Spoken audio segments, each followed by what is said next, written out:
Hey guys, Andrew McFarland here from StartAJuiceBar.com. Hope you're happy and healthy, excited to launch your business or grow your existing business. Today we are talking about how to deal with customers who have food allergies, and even more specifically talking about people who have nut allergies. But before we dive into this topic of conversation, if you guys are new to the channel and you don't know who I am or what we do, over the last decade, myself and our company has had the pleasure of running our own juice concepts, as well as supporting hundreds and hundreds of people all over the world launch and scale successful juice bars, acai bowl businesses, juice trucks, healthy food service cafes, and the like. So all the information on this channel is coming from that wealth of information. Early invitation, press a like button. Thank you. I like you because you like us. And also, lastly, subscribe. Subscribe to the channel, hit the notification bell. That way you don't miss any new content when it comes out, because I'm sure you know one piece of information can totally change your business and therefore change your life. And so now, without further ado, let's dive in.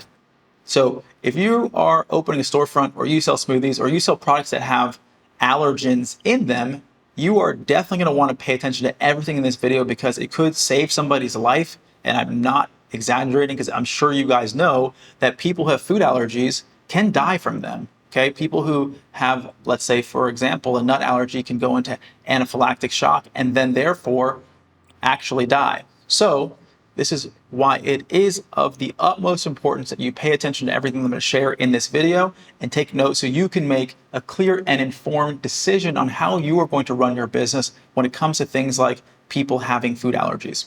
So the first thing that I want to share is that there are a myriad of ways that you can deal with this problem, right? The first one being that you may notice or decide to, in your business, have specific containers and utensils and other things that you only use for things that do not have allergens. And therefore, if somebody comes into your juice bar and says, I want XYZ smoothie, and it's a tropical smoothie, there's nothing that's an allergen in there, but you do have other things that are allergens in your business, you want to avoid cross-contaminating these things. And so in that instance, you may have seen in some businesses you go into, they might have smoothie containers that are orange, kind of translucent, or purple, and they have certain covers, because it's not just the pitcher, right? You want to make sure the cover and everything that's going to be interacting with that product does not touch anything that would be considered an allergen.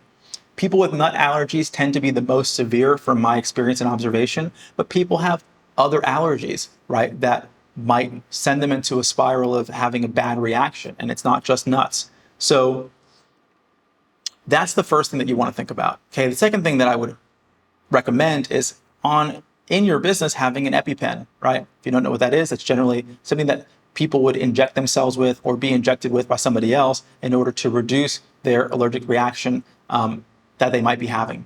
The last thing that I want to mention to you, which is something that I've also noticed some food businesses take on, maybe you may have or may not have seen companies who have signage in their store that reads the following. It may say something to the effect of, while we do appreciate all of our customers, we regret to inform you that if you do have a nut allergy or any other kind of severe food allergy, we do not recommend that you consume products at our establishment. Okay, something like this. And your staff may also inform someone who walks in and says, hey, I've got a nut allergy. What on this menu doesn't have nuts?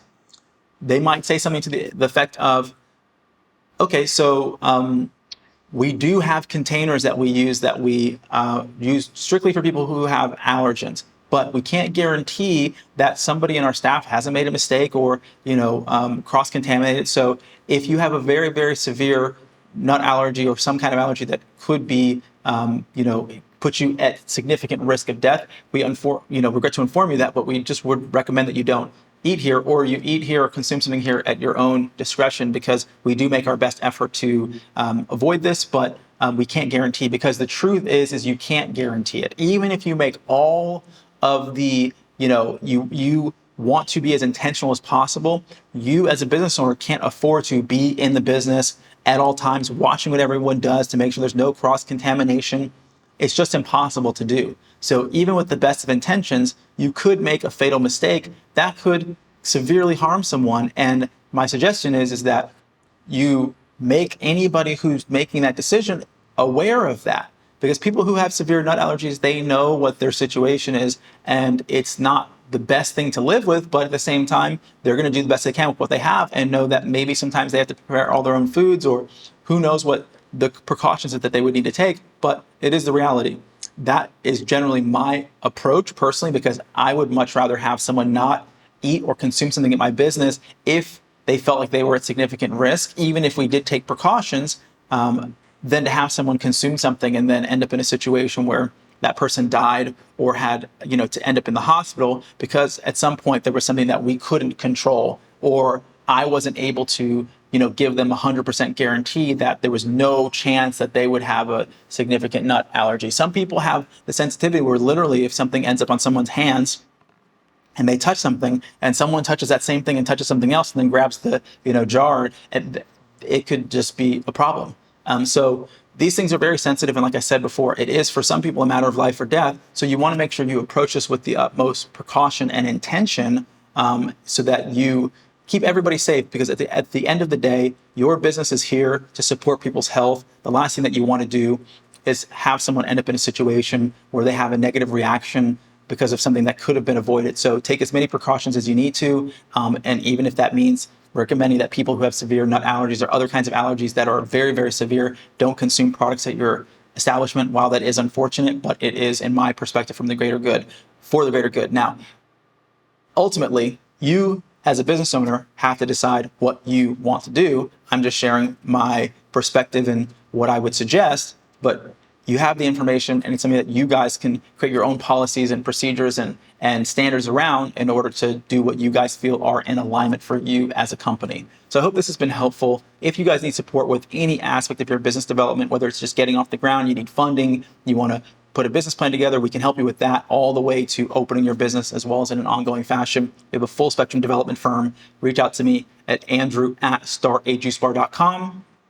Last two announcements. If you haven't pressed the like button yet, well, you're here this long, so you must like the video. So go ahead and press the like button. Questions or comments, go in the comment box below if you just want to tell us you enjoy the content. That inspires us to keep making the content. And then lastly, we have a podcast on Spotify and iTunes. It's called the Juice Bar Experts Podcast. And then follow us on Instagram at StartAJuiceBar. We have exclusive giveaways and content that we only release there. So you're definitely going to want to stay in touch on Instagram. Hope you guys are happy. Hope you're healthy. That's it for today. I'll see you at the next video. Hope you guys have been enjoying the video content.